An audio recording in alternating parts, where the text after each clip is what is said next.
Artinya gimana cara kita mengkomunikasikan ke customer bahwa kita tuh sebenarnya the real tteokbokki, the real Korean food yang kamu wajib coba gitu loh. Kita pernah tidak melakukan kegiatan produksi dalam waktu 2 atau 1 bulan, hampir 1 bulan bahkan. Mindsetnya tuh harus kuat dulu nih. Kita berusaha itu nggak ada yang kayak makan cabai digigit langsung pedes kan. Jadi semua harus punya mental pejuang di sini.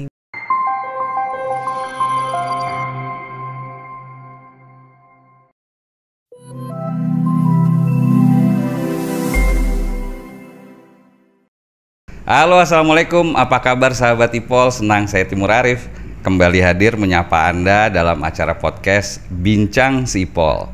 Bicara berbagi info yang sip dan pol, tentunya hanya di ipol.id. Nah, sahabat Ipol, saat ini di studio kita sudah kehadiran nih tamu spesial kita. Beliau merupakan founder dari Korean Street Food Yeobo Tteokbokki, Kak Irma Utari. Apa kabar Kak Irma? Alhamdulillah baik. Annyeonghaseyo. Annyeonghaseyo. Ini kayaknya kalau udah ngomongin Annyeonghaseyo nih ke Korea-Koreaan lah pokoknya ya. Oke sahabat Ipol, sebelum kita bincang lebih lanjut, saksikan dahulu tayangan tentang Yeobo Tteokbokki berikut ini.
Oke sahabat Ipol, tadi kita sudah saksikan nih sekilas tentang menu-menu Yeobo Tteokbokki. Gimana nih? Kayaknya udah mulai panas nih ya, pengen semua nyicipin ya.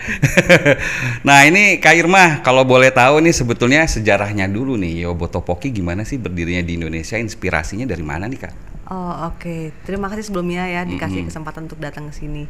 Jadi sedikit saya jelaskan tentang Yeobo Tteokbokki yang nggak capek-capek saya sebutkan ketika saya diundang adalah saya itu awalnya adalah seorang pegawai, jadi pegawai suatu perusahaan yang akhirnya memberanikan diri membentuk suatu makanan, usaha makanan yang berbasiskan makanan Korea ya di tahun 2019. Oke. Jadi waktu itu saya adalah korban PHK ceritanya. Oke, itu korban PHK dari perusahaan Korea juga? Iya betul. Jadi semenjak di PHK lalu saya berpikir apa ya yang harus saya lakukan untuk membuktikan bahwa saya tuh nggak segitunya loh, sehingga saya tuh harus membuktikan saya tuh bisa lebih baik dari yang kemarin. Jadi kalau orang-orang kita lihat orang-orang setelah PHK tuh jadi down, jadi apa tuh jangan sampai kayak gitu. Jadi kita harus menggali potensi diri kita untuk membuktikan bahwa kita tuh lebih layak dan lebih baik lagi ke depan. Akhirnya saya bentuklah makanan Korea ini sebagai usaha saya awal di GDC waktu itu dengan konsep yang sebenarnya saya ajukan ke atasan saya waktu saya bekerja di perusahaan Korea tersebut gitu. Perusahaan Korea ini kuliner juga ya Kak ya? Kuliner betul. Akhirnya satu gerobak saya bikin dan luar biasa antusias dari konsumennya tuh bener-bener di luar dugaan, sampai ngantri-ngantri tuh jajanan yang akhirnya saya apa ngeladangin itu apa ya bahasa Indonesia itu? Ngeladangin ya, Apa ya sih? melayani ya. Oh iya, melayani ya. melayani customer sendiri Bahasa gitu. Depok ya sahabat Ipol. Jadi Meladangin. iya. Oke, jadi animonya dari masyarakat lumayan banyak ya. Lumayan. Karena saya dulu sebenarnya juga karena saya memang bekerja di perusahaan Korea, tapi saya nggak tahu tuh tteokbokki itu apa, odeng itu apa. Jadi based on data aja sama informasi-informasi yang saya dapatkan. Di saat saya bekerja itu saya disuruh analisa kira-kira makanan apa sih yang bakal berkembang di Indonesia 5 atau 10 tahun ke depan. Akhirnya setelah saya analisa keliling resto Korea dari yang mahal banget sampai yang biasa aja, sebiasa-biasa makan Korea waktu itu 60.000 satu porsi untuk tteokbokki. Itu saya cobain agak-agak semua. ya. Cobain semua.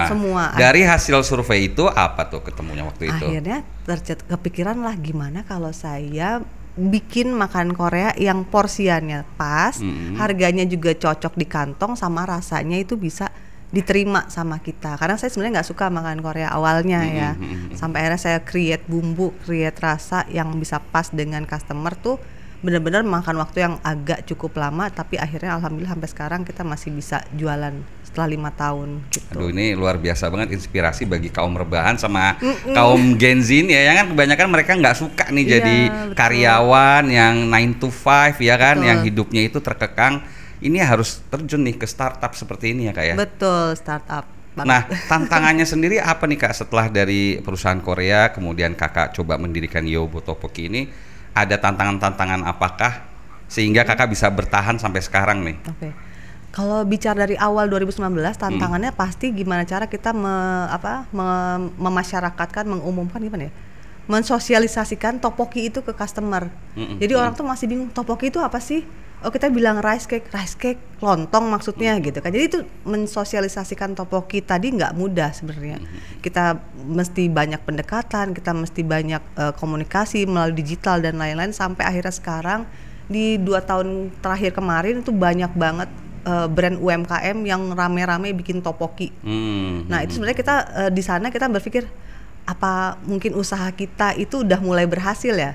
Nah itu sebenarnya tantangan awal kita. Sekarang ketika brand banyak bermunculan dan tidak menjaga rasa sebenarnya, kalau saya bilang, nah itu juga tantangan baru lagi. Artinya gimana cara kita mengkomunikasikan ke customer bahwa kita itu sebenarnya the real tteokbokki, the real Korean food yang kamu wajib coba gitu loh. Sebenarnya itu tantangannya tuh setiap tahun, setiap fase tuh ada-ada aja sih. Ada aja ya. Soalnya saya pertama kali tahu Korean food juga paling cuma kimchi ya, itu juga rasanya wow juga ya, di lidah agak shock gitu. Ini kayaknya nanti kita coba bareng-bareng ya, mudah-mudahan memang kayaknya adaptif banget ya sama cita rasa lidah Indonesia juga ya. Betul. Oke. Kemudian kalau masalah merek nih bisa diceritain nggak? Katanya ini udah daftar juga ke Haki atau segala macem. Oh iya. Jadi ini juga buat pelaku usaha yang memang berniat untuk berniaga sebelum kita jualan. Saya harap kalau misalnya kita memang berpikir kita akan maju lebih dari yang standar gitu, kita wajib banget mendaftarin Haki. Jadi Yobo ini sendiri waktu saya masih bekerja saat itu juga saya belum even kepikiran saya mau buka Yobo di tahun sekian gitu. Tapi saya udah daftarin Hakinya dulu. Jadi saya daftarin Haki untuk ngambil merek dagangnya tadi untuk tidak dipakai orang lain gitu. Akhirnya saya daftarkan atas nama Yobo Tteokbokki. Terus saya daftarkan juga beberapa kelas yang setelah kita berjualan, publish the konsep dan brand itu akhirnya ya lolos aja gitu. Jadi nggak ada perdebatan dengan brand lain. Nggak ada perdebatan. Alhamdulillahnya. Ya. Jadi emang harus disiapkan dari awal. Harus disiapin biar masyarakat juga selalu aware ya kalau produknya namanya aja sudah dipakai banyak orang dan itu nggak sesuai dengan aturannya, gimana mereka bisa nyantol gitu ya Kak ya. Betul. Oke Kak, ini tolong ceritain dulu dong Kak, ini sebenarnya macam-macam varian apa sih Kak yang dicoba ditawarkan oleh Yobo Tteokbokki ini Kak? Oh oke. Hari ini saya bawanya cuma satu varian ya. Sebenarnya kita ada banyak banget varian dari makanan. Ada tteokbokki, ada odeng, ada jajangmyeon, ada juga kimchi. Kimchi itu yang paling terkenal ya kayaknya. Ada rapoki juga, kemudian ada dakbal. Kalau misalnya anak-anak muda sekarang tuh suka makan ceker. Nah kita punya dakbal ceker tanpa tulang. Terus yang terbaru karena kita mensosialisasikan dan kita ikut behavior masyarakat Indonesia itu senangnya makan nasi. Akhirnya kita sekarang bikin rice bowl. Rice bowl itu yang tadi variannya adalah varian yang sebenarnya ada di tteokbokki, ada di dakbal. Jadi sebenarnya ada varian nasinya untuk menjawab needs dari customer Indonesia tadi gitu. Karena kita apa-apa dinasiin, apa-apa Iya. dinasiin, dan ini udah mengakomodir Iya. kesukaan Indonesia. kita ya, Indonesia ya. Aduh. Bahkan sebenarnya kemarin sempat ada content creator yang bikin produk kita ini dimakannya pakai nasi. Kan amazing banget ya, ini kan topoki, ini ya, nasi, beras ya. nasi dinasiin ya. Oke, Jadi lucu sih, nggak apa-apa, Indonesia kan emang nasi banget Iya, ya. Iya, oke. Jadi ini total ada sekitar 7 atau 8 varian. 8 varian. Nah, kalau berbicara terkait dengan penjualannya sendiri, ini sebetulnya bentuknya itu apa nih, Kak? Korean street food ini seperti apa sih, Kak? Oh iya, awal berdirinya memang tadi saya infokan kita itu adalah street food, jadi gerobakan. Jadi gerobakan, dan memang juga targetnya adalah yang di kaki 5 pengen deket sama Abang Batagor, Abang Cilok dan lain-lain. Jadi udah kebayang ya harganya paling sekitar 10-15 ribu. Jadi terjangkau banget ya? Ya betul. Kemudian juga kita juga lagi bikin yang outlet lo agak lebih premium sedikit dengan menu yang lebih bervariasi lagi dan lebih hygiene lagi. Kemudian juga kita punya menjawab tantangan saat pandemi, kita juga akhirnya punya yang frozen pack seperti ini. Oke. Nah ini juga alhamdulillah kemarin waktu pandemi kemarin banyak banget ibu-ibu rumah tangga yang akhirnya jualan ini sebagai reseller kita ya. Jadi dia jualan di komplek ya, hanya menggunakan WA status dan lain-lain, dan itu responnya lumayan bagus. juga. Akhirnya kita juga fokus untuk mengembangkan frozen food ini secara nggak sengaja. Kemudian juga kita sudah terdaftar BPOM dan halal juga. Jadi kita sekarang penyebarannya lebih ke toko-toko modern dan general trade gitu. Aduh, ini jadi lapar ya kayaknya nih. Cepet-cepet ya sahabat Ipol ya, memburu outlet dari Yobo Tteokbokki ya. Ini udah kesebar di mana aja nih, Kak? Kalau Yobo Tteokbokki sampai saat ini kita ada 73 outlet. Yang paling 73 jauh, outlet. Wah, itu catat tuh ya. Yang paling jauh di Sulawesi, Bengkulu juga kita ada. Sampai sekarang mereka masih jualan, alhamdulillah. Alhamdulillah. Dan ini pusatnya di Depok. Di Depok. Di Depok. Oke. Gimana Kak Irma Utari sebagai founder nih menjaga rasa biar downline outlet di bawahnya itu bisa tetap oke sesuai dengan arahan Kak Irma, itu gimana menjaganya? Oke, itu sebenarnya tantangan kita juga sebagai pelaku usaha kemitraan ya. Jadi nggak dipungkiri deh agak-agak sulit sebenarnya. Tapi dengan teknologi, sekarang kita menggunakan teknologi yang kita bisa pantau mereka untuk menjaga rasa bagaimana. Jadi kita dari rumah, jadi saya sebagai brand owner Yobo Tteokbokki sendiri bisa ngecek nih. Misalnya Pak Timur bikin satu, nah saya bisa lihat nih apa aja yang digunakan, apakah sesuai atau enggak, itu menggunakan teknologi yang saya siapkan tadi. Kemudian juga misalnya Pak Timur buka dan Pak Timur pengen lihat nih di lokasi tersebut apakah karyawannya sudah menjalankan sesuai SOP atau enggak. Nah itu adalah bagaimana strategi kita menjaga outlet-outlet tadi menjaga SOP sehingga rasanya bisa sama. Nah sebenarnya itu ada banyak tools lagi yang mungkin kalau saya jelaskan di sini nggak akan selesai 2 jam ya. Nanti mungkin ada tim kita yang berkala datang untuk mengecek. Jadi bagaimana kesesuaian rasa itu paling penting dalam bisnis kemitraan seperti itu. Oke, rasa itu nomor satu Nomor gitu ya. satu. Tapi itu kita cara mendaftar, kita cara bergabung itu juga penting nih, Kak, karena sahabat Ipol kayaknya udah nggak sabar nih ya mau gabung. Tapi tahan Nanti dulu ya. Kak, kita di segmen 2 akan kembali. Oke, sahabat Ipol, tadi kita sudah tahu kan ya berbagai macam menu yang menggugah selera kita. Nah sekarang nih sahabat Ipol, kalau ingin bergabung, saatnya nih kita bertanya ke Kak Irma. Kak, gimana sih sebetulnya kalau kita nih sahabat Ipol di seluruh tanah air ingin gabung buat startup kuliner Yobo Tteokbokki? Untuk yang ingin bergabung bersama kami boleh banget, karena kami juga kebetulan lagi buka kemitraan kembali setelah vakum 2 tahun lamanya untuk nggak buka kemitraan. Jadi boleh menghubungi admin di yobo_tteokbokki.id. Di sana bisa langsung tanya-tanya BEP berapa lama, modalnya gimana, dan arahannya seperti apa. Nah kami itu memberi banyak banget kemudahan buat calon mitra adalah kita support marketing 100% sampai mereka selama mereka membuka kemitraan Yobo Tteokbokki tadi tanpa royalty fee. Jadi kita nggak ada royalty fee sama sekali. Terus juga kita pandu mereka sampai mereka benar-benar bisa achieve target. Nah itu yang paling penting ya, kayak Betul. soalnya selama ini kan kalau ikut usaha gitu dibiarin aja tuh, setelah kita deal ya udah gitu kembangin. Kalau ini ada pendampingan terus, dan itu yang menarik, free royalty fee. Betul. Dan kita juga kasih POS gratis, kita juga kasih tools sales sehingga akan membantu mereka dalam berjualan. Dan itu banyak banget sih keistimewaan yang kita berikan ke customer. Itu pelajaran kami selama 2 tahun kami mengurung diri dan dalam nggak jual kemitraan. Akhirnya kita tahu, oh ternyata mitra-mitra itu butuhnya ABCD. Makanya sekarang kita hadir lagi dengan menjual kemitraan. Kami juga mempunyai benefits banyak buat mitra. Jadi sayang banget kalau nggak gabung, karena kita juga menjanjikan BEP yang sangat singkat selama mitra juga mengikuti arahan yang kami berikan seperti itu. Kalau selama ini bentuk bimbingannya tadi apa aja sih Kak, kalau boleh di-share gitu? Apakah cara memasarkannya lewat medsos? Apakah by WA atau seperti apa, bisa share nih Kak? Oke. Pendampingannya ya, metodenya. Ya, banyak sih toolsnya. Kalau misalnya sekarang kita misalnya dengan mitra luar kota, kalau misalnya mereka mau ngadain marketing dan misalnya dirasa kok penjualannya jelek ya, mereka boleh discuss dengan kita melalui Zoom atau mungkin juga kita ada WA group yang bisa mereka manfaatkan sehingga kita tahu nih jeleknya itu karena apa, apakah karena memang lokasinya kurang tepat, apakah marketingnya kurang digalakkan lagi atau apa. Nah itu monggo di open discuss ke kita juga akan melayani gitu. Itu sampai berapa lama tuh Kak tadi yang free Royal TV itu, sampai apakah dia sampai mandiri dapat keuntungan atau ada waktu tertentu? Enggak, kalau Royal TV itu selama dia membuka kemitraan kita tidak membuat royalty. Gitu. Jadi Kak Irma keuntungannya yang di awal itu aja gitu ya? Keuntungan kita adalah dari menjual bahan baku. Jadi sebenarnya mitra itu harus paham ketika suatu kemitraan menjual sesuatu dan hanya menguntungkan hanya berpatokan dari keuntungan bahan baku, artinya mereka juga punya kewajiban untuk mengeluarkan bahan baku dari pabriknya mereka kan. Nah artinya mereka juga punya tanggung jawab untuk bagaimana penjual ini harus stand up gitu. Nah itu artinya kita juga saling bahu-membahu gimana caranya mitra mendapatkan customer dan kita bisa menjual bahan baku kami tadi gitu. Jadi ini ada 73 cabang, semua pasti ke kantor pusat yang di Depok nih kalau untuk bahannya yang ngambil ya? Betul.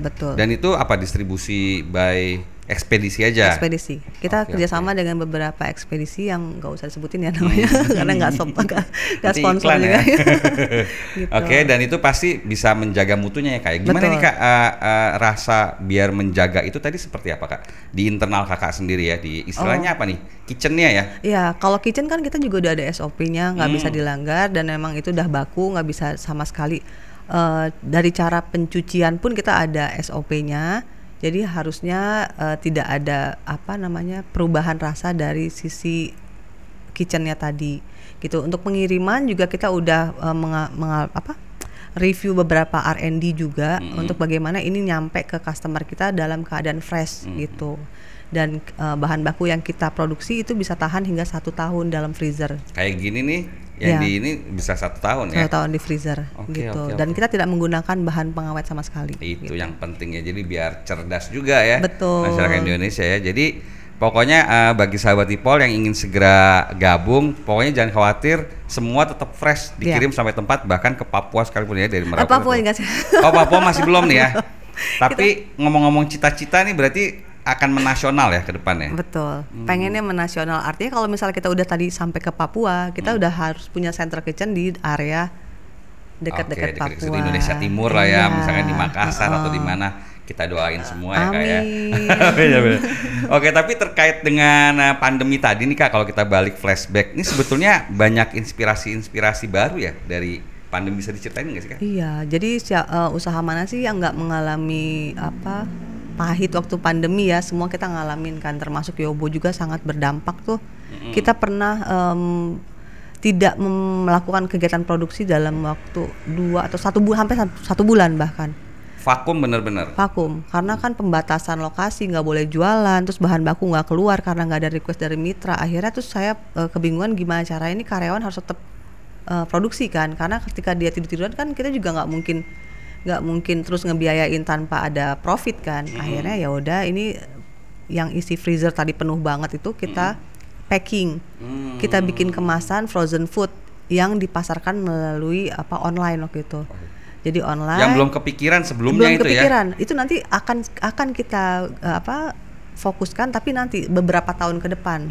Karena waktu itu saya punya coaching juga, mentor juga yang harus fokus dalam satu bisnis dulu, yaitu food service. Jadi food manufacture nanti dulu gitu. Oke. Tapi ternyata pandemi ini membuat kita harus berlari kencang, jadi langsung jalan dua-duanya. Waduh, harus Gitu. accelerate semua yang bisa dijalanin betul-betul ya. Akhirnya ya udah saya kemas dengan kemasan yang polosan doang, bahkan yang cuman beli di toko plastik biasa polosan, masukin tuh menu yang biasa kita masak di tempat kita jual kayak gitu. Di packing, di Iya. vakum. di Terus freezer. sales kita gerilya pergi ke toko-toko frozen, tawarin tuh, ya udah akhirnya ada yang beli, bahkan sampai ke ibu-ibu rumah tangga yang kontak admin kita di sosial media pengen jualan kayak gitu. Nah itu kita bolehin banget.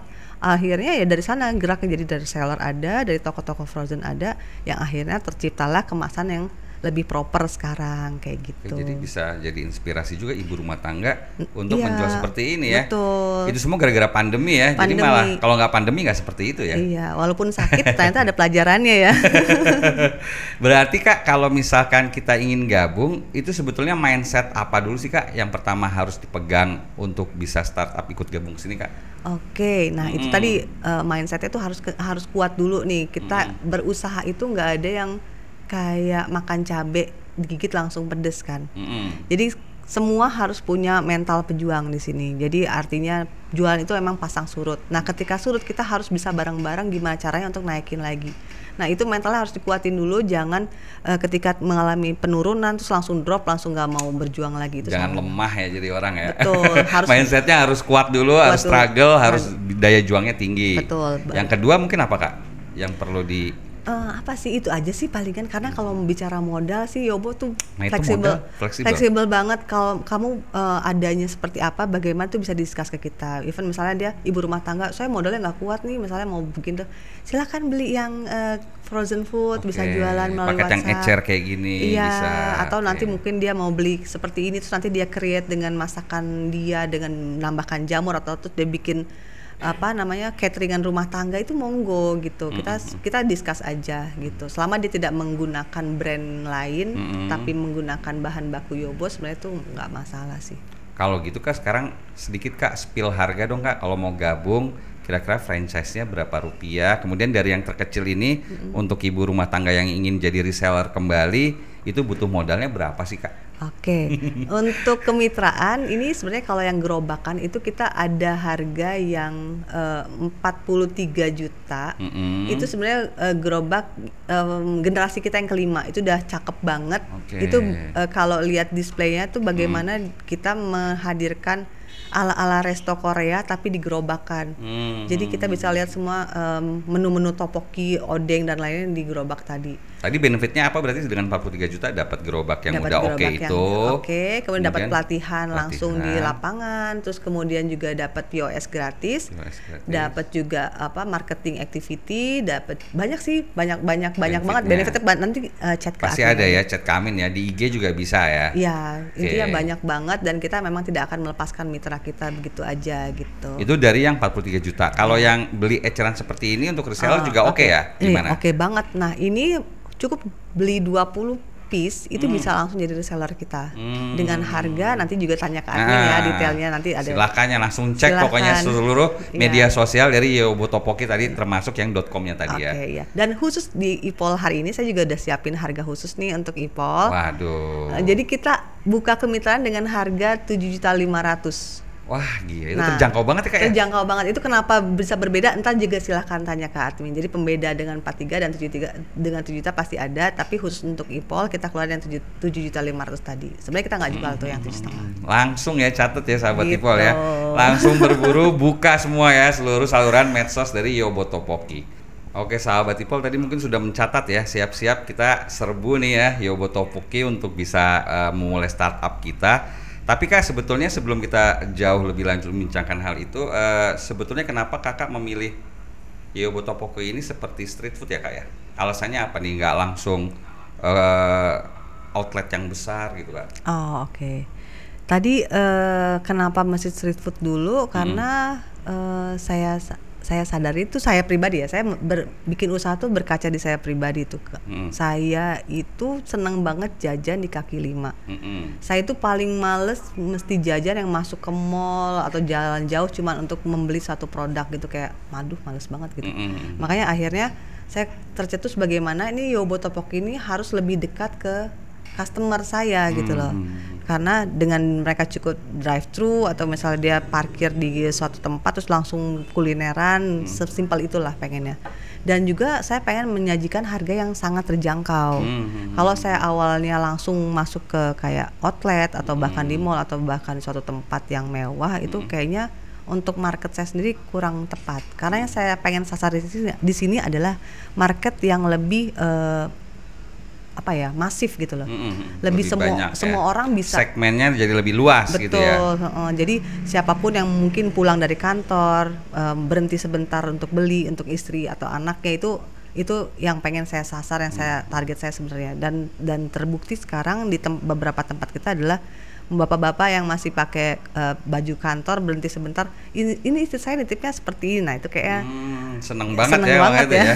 Jadi kayak yang lebih dekat ke masyarakat gitu ya. Dan itu sebenarnya segmennya besar ya kayak di Indonesia ya. Betul. Jadi bisa kita lihat lah makanan yang memang niche market sama mass market tuh beda kan. Nah itu saya pengen lebih ke mass market.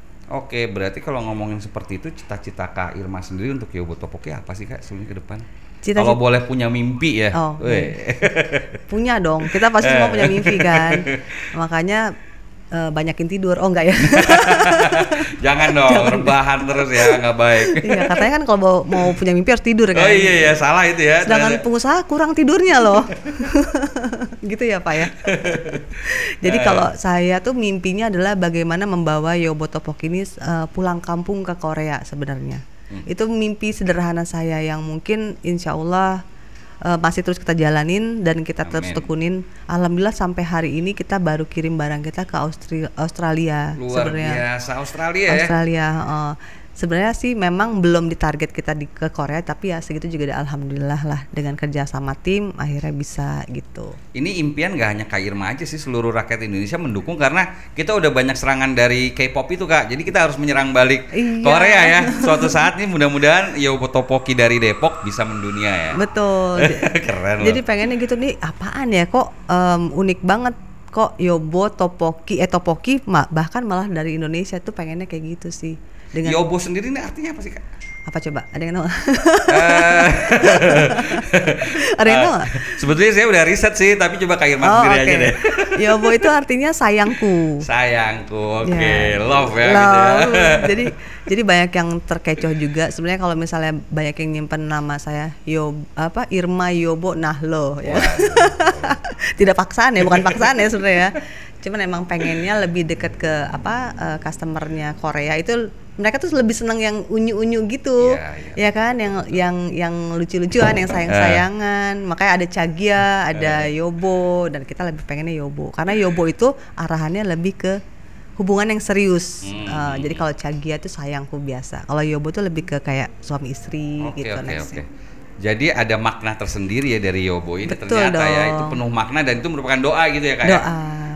Oke. Nah Kak Irma, kalau kayak begitu sebetulnya terakhir harapan Kak Irma nih terhadap pertama perkembangan UMKM di Indonesia, startup kita seperti apa. Yang kedua, harapan Kak Irma kepada masyarakat nih terkait kuliner Yobo Tteokbokki. Oke, kalau harapan saya untuk startup itu kita harus lebih banyak lagi belajar dan inovasi. Kalau susah banget inovasi, kita cukup punya prinsip ATM.